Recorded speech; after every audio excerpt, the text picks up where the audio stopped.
आदाब, नमस्कार। View India में आपका स्वागत और इस्तकबाल। हमारे साथ वरिष्ठ पत्रकार और हिंदुस्तान टाइम्स के पॉलिटिकल एडिटर विनोद शर्मा जी मौजूद हैं।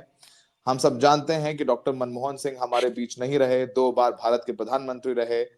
वित्त मंत्री के तौर पर जो उनका कंट्रीब्यूशन है भारत की इकोनॉमी में, उसे शायद इतिहास बहुत अच्छे से जज करेगा, जानता भी है। विनोद जी, शुक्रिया हमें वक्त देने के लिए। आपने बहुत लंबे वक्त तक मनमोहन सिंह को कवर किया है। आपने उन्हें एज ए फाइनेंस मिनिस्टर भी कवर किया, आपने उन्हें एज ए प्राइम मिनिस्टर भी कवर किया, और प्राइम मिनिस्टर के हटने के बाद भी मनमोहन सिंह से आपकी मुलाकात जरूर होती रही होगी। आपके ओपनिंग कमेंट्स क्या हैं? डॉक्टर साहब ने एक बार कहा था कि इतिहास मुझे सही जज करेगा, दैट he'd बी जज फेयरली बाय हिस्ट्री। और वो इस संदर्भ में बोला कि उनपे बहुत आरोप लगे, प्रत्यारोप हुए, 2G स्कैम से लेकर ना जाने कितने स्कैम, उनमें से कोई भी प्रूव नहीं हुआ। और डॉक्टर साहब, जब आज लोग उनकी तारीफ कर रहे हैं, वही लोग जो कल तक चीचा लेदर करते थे, उनपे आरोप लगाते थे। वो दोनों फ्रेम जब मैं अपने सामने रखता हूं तो मुझे लगता है कि डॉक्टर साहब जहां भी हैं वहां खड़े देख रहे होंगे और शायद प्यासा फिल्म का ये गाना गा रहे होंगे कि ये दुनिया अगर मिल भी जाए तो क्या है।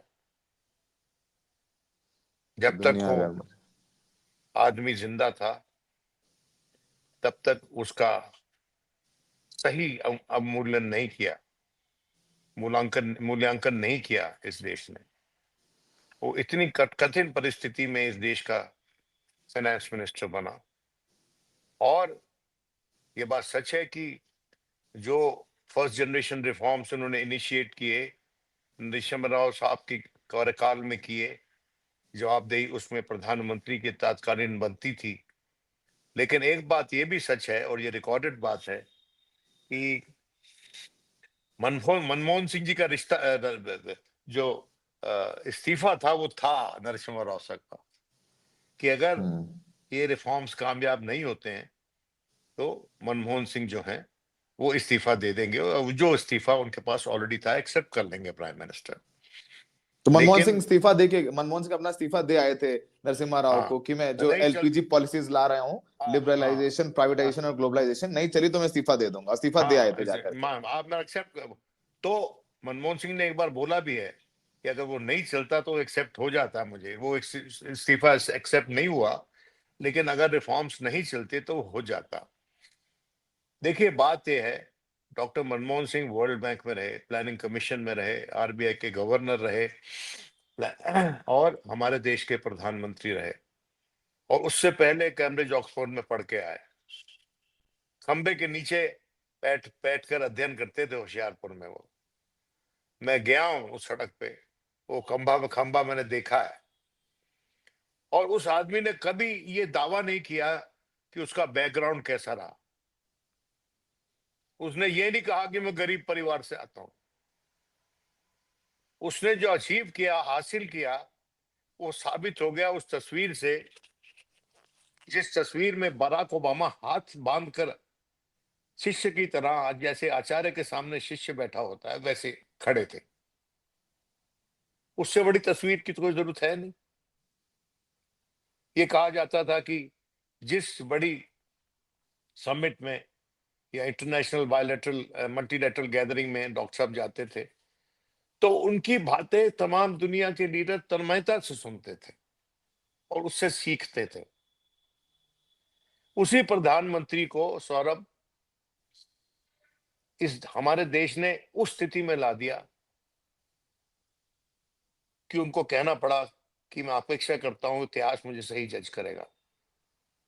मुझे याद है दिल्ली पुलिस की रेजिंग डे परेड पे वो मुख्य अतिथि थे, और जो उस वक्त हाई टी होस्ट करते हैं कमिश्नर, उसमें मुख्य अतिथि थे। वहां पर या तो प्रधानमंत्री जाता है, या राष्ट्रपति जाता है, या होम मिनिस्टर जाता है। तो डॉक्टर साहब वहां थे।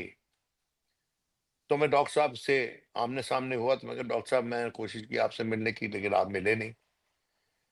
कहते अब ये बात रहने दो, तुमने सीरियसली कोशिश नहीं की होगी। मैं कहा इस बार कर लेता हूँ। तो 2 दिन के बाद हमको मिली है।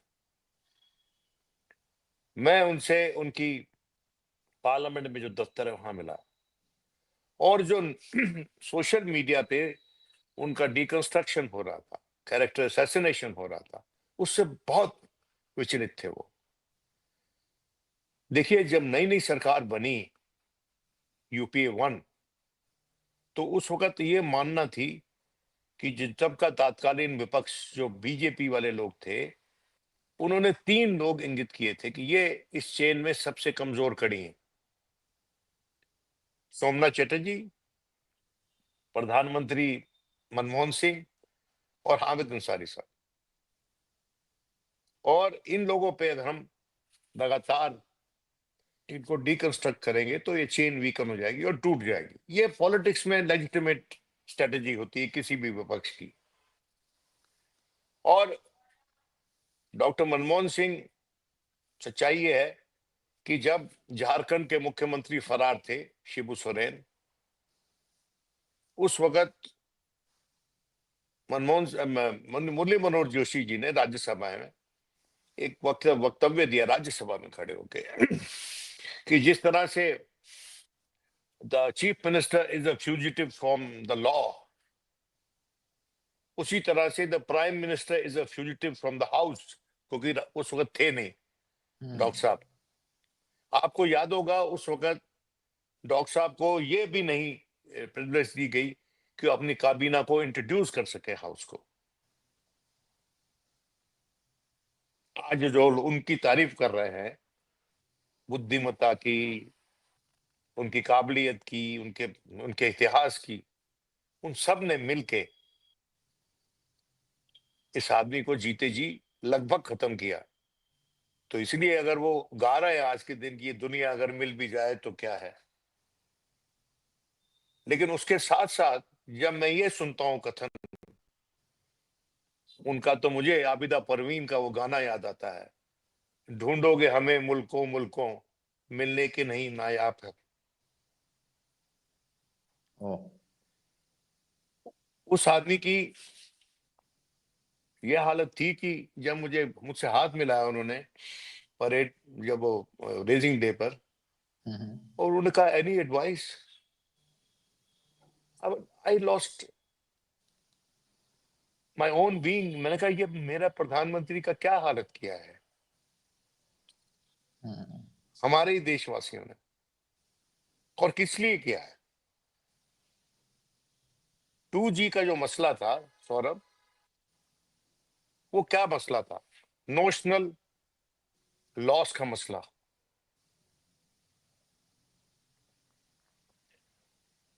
लॉस कभी नोशनल नहीं होता, प्रॉफिट हो सकता है नोशनल। और ये मैंने सोली सोराब जी से पूछा, मैं कहा जस्टिस कपाडिया ने, जो कि अकाउंटिंग के एक्सपर्ट थे, उन्होंने कहा था कि उन्होंने ये कहा था कि loss can not be notional. मैंने पूछा, जब जस्टिस कपाडिया की स्वेरिंग सेरेमनी हो रही थी राष्ट्रपति भवन में, सोली सोराब जी भी थे वहां पर, मैं कहा जी लॉस नोशनल हो सकता है? कहता नहीं, राइट, कपाडिया इज राइट।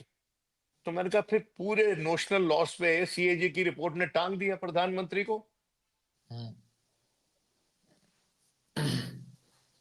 मैं समझता हूं कि उनके कार्यकाल की सबसे बड़ी श्रद्धांजलि उनको ये होगी कि उनके कार्यकाल की ईमानदारी से विवेचना हो,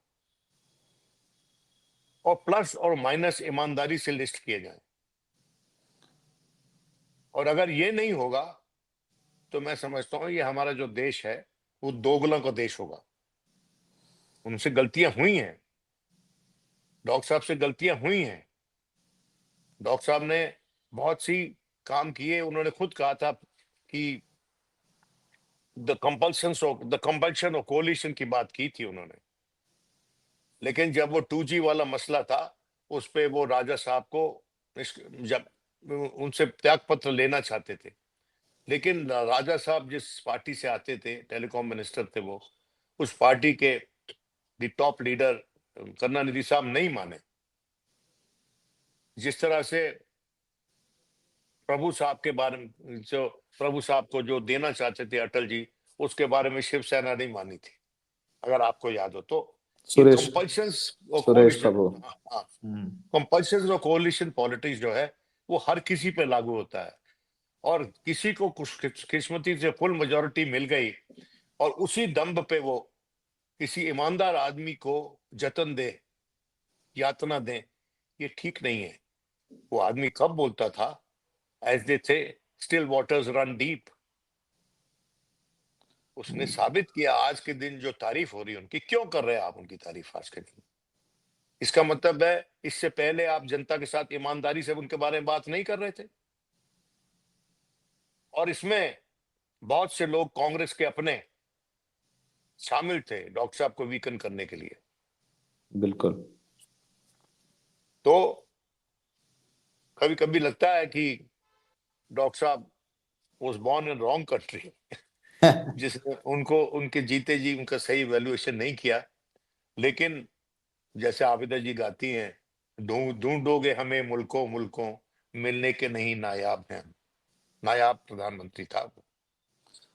विनोद सर, आप उनके साथ बहुत सारे फॉरेन ट्रिप्स में गए होंगे, उनके प्लेन में उनकी मुलाकात हुई होगी आपकी। जैसे अभी तो हमारे प्रधानमंत्री मोदी जी प्रेस कॉन्फ्रेंस नहीं करते फ्री फ्लोइंग, कुछ इंटरव्यू जरूर करते हैं। क्या Manmohan Singh free flowing press conferences करते थे? आखिरी उनकी प्रेस कॉन्फ्रेंस थी, उन्होंने 62 क्वेश्चंस लिए थे। तो क्या चिन्हित किया जाता था कि आप पूछिए, सवाल पहले लिख के दिया जाता था, या फिर बिल्कुल जिसको जो पूछना है पूछिए, वो जवाब देते थे? मैं सच बात बताऊं तुम्हें, जी सर। मैं मनमोहन सिंह जी का से साथ उनके 10 बरस में, मैं हिंदुस्तान टाइम्स का चीफ ऑफ ब्यूरो था, बावजूद इसके सिर्फ एक फॉरेन ट्रिप पे, ओवरनाइट ट्रिप मॉस्को गया हूं। ओवरनाइट ट्रिप मॉस्को की, वो भी इसलिए कि मैंने सोचा कि एक तो ट्रिप पे मेरे को उनके साथ जाना चाहिए, वरना मेरे जो ब्यूरो के सदस्य थे मैं उन्हीं को भेजता था, और एडिटर की मेहरबानी होती थी, मेरी बात वो मान लेते थे। तो सच्चाई ये है, मैं नाम नहीं लूंगा, उन पे एक किताब लिखी गई। जी, संजय बारू की किताब एक्सीडेंटल प्राइम हाँ, मिनिस्टर। जी। और वो चरित्र हरण करने वाली किताब थी। उसने उनकी उनकी बेटियों को बहुत अपसेट किया। एक तो ये था, और उस पे फिल्म बनी एक, और फिर जी, उस फिल्म में जिन साहब ने रोल अदा किया, अनुपम खेर ने मनमोहन वो सिंह बने। जी। अब तारीफ कर रहे हैं उनकी आज के दिन। एक परफॉर्मिंग आर्टिस्ट से एक ईमानदारी की तो अपेक्षा है ना, कि जिस आदमी का चरित्र आपने फिल्म में निभाया, वो चरित्र नहीं था, चरित्र हनन था। और यह बात भी सच है कि मनमोहन सिंह जी अपनी उनकी जो सरकार थी उसमें एक वहम था, एक लेवल ऑफ ट्रस्ट डेफिसिट था पार्टी के साथ। और वो ट्रस्ट डेफिसिट इस बात तक पहुंच गया कि जो लोग माना जाता था कि पार्टी लीडरशिप के नजदीक हैं या उनको एक्सेस है पार्टी लीडरशिप से, उसको ये सलाहकार, मीडिया सलाहकार साहब एक्सेस डिनाई करते थे प्राइम मिनिस्टर को। उस जमाने के जो कांग्रेस पार्टी को रिपोर्ट करने वाले पत्रकार होंगे, आप उनसे चेक कर सकते हैं। मैं इसलिए ये सब बोल रहा हूं, ये मेरी तरबियत नहीं है कि मैं सब ऐसी बात करूं, लेकिन I think that doctor Manmohan Singh deserve the truth to be told. In his death he should not be the victim of any propaganda. उनसे गलतियां हुई हैं, जरूर हुई हैं, हर प्रधानमंत्री से गलती होती है। जो काम करता है वही गलती करता है, जो काम नहीं करते वो गलती नहीं करते। मिसाल के तौर पे प्रेस कॉन्फ्रेंस में अगर कोई गलत जवाब मिल गया, दे दिया, तो वही गलत जवाब देगा ना जिसने कभी प्रेस कॉन्फ्रेंस की होगी। तो doctor Manmohan Singh has got his due place in history in his death. One only hoped that he had his due place in history when he was alive, so that he could have gone as a man satisfied and man who felt belonged by his country. Here was a Vinod. prime minister who was हाँ जी not sir. felt belonged by his country. Sir, Manmohan Singh के बारे में जैसे उस दौर में हमने journalism करना शुरू कर दिया था, पर वो इंडिया अगेंस्ट करप्शन कवर करते थे। मनमोहन सिंह को मोहन सिंह कहा जाता था। कहा जाता था कि वो पपेट प्राइम मिनिस्टर हैं, जो सोनिया हम्म। गांधी कहती हैं वो करते हैं। हम्म। और उस दौर में हम्म। अरविंद केजरीवाल उभर रहे थे, प्रशांत भूषण, किरण बेदी, अन्ना हजारे सब आंदोलन करते थे, हम सब लोग कवर करते थे, हम्म। उसको ऑब्जर्व करते थे। लेकिन मनमोहन सिंह ने कभी इस बारे में आपकी कभी चर्चा हुई हो कि किस तरीके से उनका कैरेक्टर असैसिनेट किया गया? ये कहा गया कि वो जो सोनिया गांधी एक लफ्ज कहती हैं तो एक लफ्ज करते हैं, एक कदम चलने के लिए कहती हैं तो एक कदम चलते हैं। क्या वाकई ऐसा था? सच नहीं था। मुझे याद है कि जब प्रधानमंत्री पद के लिए, और ये उनके प्राइम मिनिस्टर बनने से पहले की बात है, जब मुझे याद है कि जब वो प्रधानमंत्री अ, जब राष्ट्रपति मनोनीत हुए, राष्ट्र कलाम साहब, तो उससे पहले तो मेरा ख्याल है कैप्टन लक्ष्मी पर बात चल रही थी लेफ्ट पार्टीज में और कांग्रेस के बीच में। तो उस दौरान कोई कहा सुनी हुई, ये बताया जाता था, हमको पता लगा उस वक्त डॉक्टर साहब में और हरि कृष्ण सिंह सुरजीत में। तो ये मुझे खबर मिली तो मैंने जयपाल रेड्डी को फोन किया। मैं कहा, जयपाल जी, ये मुझे खबर मिली है, तो आप इसको बताइए, पुष्टि करिए इसकी, और जो कांग्रेस का वर्जन है उसके बारे में बताइए। और किसी को, ज्यादा लोगों को पता ही नहीं था, बहुत किसी को पता ही नहीं था इस मेरे अलावा, क्योंकि छपी नहीं वो खबर कभी। तो चर्चा मैं पहली बार कर रहा हूँ, आप दूसरा चैनल है जिसपे मैं चर्चा कर रहा हूँ। तो मुझे कुछ देर के बाद उसने, जयपाल ने कहा कि मैं आई कम बैक टू यू, मेरे को नहीं पता, मैं कंफर्म करता हूँ, मैं बात करके पार्टी हाईकमान से। थोड़ी देर के बाद जयपाल साहब को दोबारा फोन आया। उन्होंने कहा कि मुझे इस पे कुछ नहीं कहना है, सिर्फ एक आपको रिक्वेस्ट कन्वे करनी है कांग्रेस प्रेसिडेंट की, कि आप इसको मत चलाइए। डॉक्टर साहब is very sensitive, he may feel very hurt.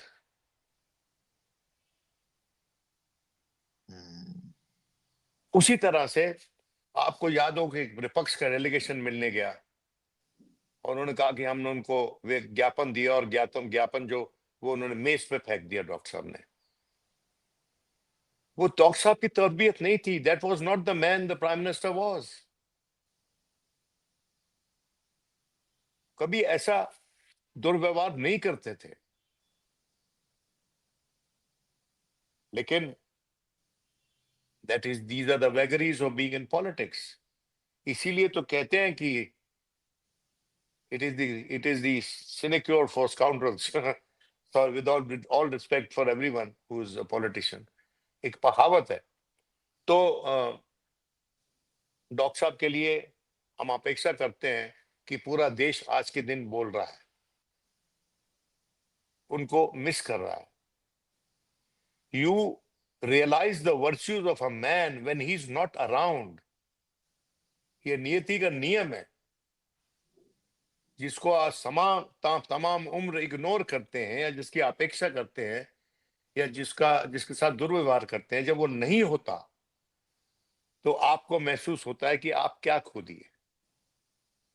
ये माता पिता के संदर्भ में भी बच्चों के साथ होता है। जब सर से साया उठ जाता है। काफी दिनों से बीमार थे डॉक्टर साहब, और शायद बहुत अच्छी एक्टिव भूमिका नहीं निभा रहे थे। लेकिन डॉक्टर साहब ने, जब मोदी की पहली मुलाकात हुई बायस्कित प्रधानमंत्री डॉक्टर साहब के साथ, तो मैं उनसे मिलने गया था डॉक्टर साहब से। अच्छे मूड में बैठे हुए थे। तो उन्होंने बताया कि क्या आदान प्रदान हुआ। उन्होंने कहा कि, मैं कहा, सर किस चीज में चर्चा हुई? कहते नहीं, but he wanted to ask some questions. और उन्होंने कहा कि मैं समझता हूं कि मेरा कर्तव्य था कि because the government is a continuum, that I should advise him, share with him my impressions honestly. तो मैं कहा, क्या आपने शेयर किया उनके साथ? ये तो शायद मैंने लिखा भी था। तो उन्होंने कहा कि बात हुई इकोनॉमी की, स्टेट की। तो वो कहने लगे कि भाई, economy is developing green shoots. तो मैंने उनको बोला कि it will be a premature analysis conclusion if you say that economy is already developing green shoots, क्योंकि अभी तक जिस तरह की रिकवरी या बाइंग कैपेसिटी जनरेट होनी चाहिए रूरल कंट्री साइड में, वो नहीं हुई है। और वो साफ जाहिर है, जो दो पहिए के स्कूटर हैं वो ज्यादा नहीं बिक रहे हैं, उस तादाद में नहीं बिक रहे हैं जिस तादाद में बिकने चाहिए। और दूसरी बात हुई भारत पाकिस्तान रिश्तों पे, तो मैंने उनको कहा, डॉक्टर साहब ने मुझे बताया कि इसमें अगर कभी आपके साथ तनातनी हो गई पाकिस्तान के साथ, तो स्टेट डिपार्टमेंट तो आपको सपोर्ट कर देगा, पेंटागन नहीं करेगा। तो मैंने अमेरिका नहीं उनसे करेगा। पूछ हाँ, पेंटागन मतलब मतलब मिलिट्री रक्षा उसकी। मिलिट्री, उसकी रक्षा मंत्रालय हाँ अच्छा, अमेरिका हाँ का। हाँ हाँ, तो वो नहीं करेगा। तो मैंने कहा आप वो क्या, उनका क्या इसके बारे में मत था? कहते नहीं, कुछ कहा नहीं उन्होंने इसमें, सुने। तो मैं कहा जी और क्या बोल, तो हंस के बोलते हैं, इस बार मैं ही ज्यादा बोल रहा था। यानी जब प्रधानमंत्री मोदी पहली बार डॉक्टर मनमोहन सिंह से मिलने आए प्रधानमंत्री बनने के बाद, तो हाँ मनमोहन सिंह हाँ ज्यादा बोले और हाँ, प्रधानमंत्री कम बोले सुन रहे थे, मनमोहन सिंह के मुताबिक। which was only proper on the part of the prime minister to be an attentive listener to what the wise man was telling him. ये होते हैं रिश्ते। यशवंत सिन्हा से आप बात कीजिए, वो बताएंगे आपको कि किस तरह मनमोहन सिंह जी की जब पहली मुलाकात थी मुशर्रफ के साथ, और वो उससे मिलना था उनको थर्ड कंट्री में, तो उन्होंने उनसे सलाह ली कि what should be my strategy in the talks that going to happen between me and Musharraf. तो यशवंत सिन्हा ने उनको बोला कि बातचीत जब शुरू करने की बात होगी इंडिया और पाकिस्तान में, तो आप उनको कहना कि इस मामले में तो आप सीनियर हैं, आप तो ऑलरेडी कर चुके हैं एंगेजमेंट इंडिया के साथ, और इस बात पे आपने पहले भी बात की है हमारे लीडर्स के साथ, तो आप सलाह दीजिए, आप सीनियर हैं जहां तक इंडिया पाक डायलॉग की बात है। तो वो उन्होंने अपनाया नुस्खा, और जो आउट ऑफ बॉक्स थिंकिंग वाले जो फार्मूला आए थे, वो हिंदू भारत की तरफ से प्रपोज किए हुए थे, और मुशर्रफ ने उनको अपना बता के मनवा लिया। तो it hmm, suited our diplomacy. देखिए, हम्म, कठिन से कठिन परिस्थिति में जो मुल्क होते हैं, अगर वो अपने हिस्टोरिकल नरेटिव को बनाए रखें, तोड़े नहीं, और इस डिक्टम में बिलीव करते रहें कि गवर्नमेंट इज अ कंटिन्यूम, तो वो सक्सेसफुल होते हैं, देश भी सक्सेसफुल होता है। एक बड़ा लेसन है जो देश के लिए वो छोड़ के गए। सर आखिरी सवाल आपसे। मनमोहन सिंह और सुषमा स्वराज के बीच के जो कुछ शेयरों का आदान प्रदान था पार्लियामेंट में, प्रधानमंत्री के तौर पर वो शेर उन्होंने पढ़ा था कि माना कि तेरी जीत के काबिल नहीं हूं मैं, मेरा सब्र तो देख, मेरा इंतजार तो देख। उसके बाद सुषमा जी ने वो पलटवार किया। तो मनमोहन सिंह जी को शेरो शायरी का भी शौक था, पढ़े लिखे तो वो थे, मतलब उसमें तो कोई शक ही नहीं है, सबसे पढ़े लिखे प्राइम मिनिस्टर्स में से भारत के एक हैं। लेकिन शेरो शायरी का भी उनको शौक था, उनको धीरे से अपनी बात कहनी भी आती थी कि दो लफ्जों में एक बड़ी बात कह दी सुषमा जी को, सुषमा जी ने पलटवार किया, लेकिन बड़ा अच्छा लगा वो देख करके, सुन करके। आप सुषमा जी के चेहरे के एक्सप्रेशन देखिए, और डॉक्टर साहब के चेहरे के एक्सप्रेशन देखिए, क्या था वो एक्सप्रेशन? इज्जत थी एक दूसरे के लिए, एडमरेशन। इस बात की भी एडमरेशन कि डॉक्टर साहब ने वो शेर पढ़ा, और डॉक्टर साहब के चेहरे पे उस बात की एडमरेशन कि सुषमा जी ने जिस अंदाज में उन पे तंज कसा। राजनीति में तंज कसना वाजिब है, कनिष्ठ बात भी कुछ ऐसी कह दो कि बुरी ना लगे किसी को। वो कहते हैं ना कि लफ्ज तलवार के भी हों तो मिट जाए, जख्म तलवार के भी हो तो मिट जाते हैं, लफ्ज तो दिल में उतर जाते हैं भालों की तरह। तो भाषा का लिहाज, अंदाज बयां का लिहाज, ये दोनों नेता जिनका आपने नाम लिया, उनमें था, बावजूद इसके कि वो एक दूसरे के विरोधी थे सदन में, लेकिन एक दूसरे के दुश्मन नहीं थे। अगर इससे भी हम नहीं सीखेंगे हम, तो फिर ईश्वरी मालिक है। सर थैंक यू, आपने हमें वक्त दिया। मनमोहन सिंह के बारे में आपसे सुनना बहुत जरूरी था, हमारे लिए भी, हमारे दर्शकों के लिए भी, कि एक पर्सपेक्टिव है, क्योंकि जब से कल से मनमोहन सिंह जी की मृत्यु की खबर आई है, जिस तरीके की बातें, जिस तरीके की पुरानी तस्वीरें डाल रहे हैं, प्रधानमंत्री मोदी हो या बीजेपी का पूरा वो इकोसिस्टम जो एक वक्त मनमोहन सिंह के खिलाफ एक बहुत बड़ा प्रचार करता था, पर्सनल होकर के उनके खिलाफ टिप्पणियां की जाती थी, मौन मोहन, मौन कहा जाता था, सोनिया गांधी के पिछलग्गू, सोनिया गांधी के कहने पर चलते हैं, ये सब कुछ कहा जाता था। और जैसे आपने बहुत राइटली बताया कि मनमोहन सिंह अगर ऊपर होंगे स्वर्ग में, तो वो देख के यही कह रहे होंगे, ये दुनिया मिल भी जाए तो क्या है, ये दुनिया अगर मिल भी जाए भी तो क्या जाए है। तो क्या है। Thank you, thank you, thank you so very much sir.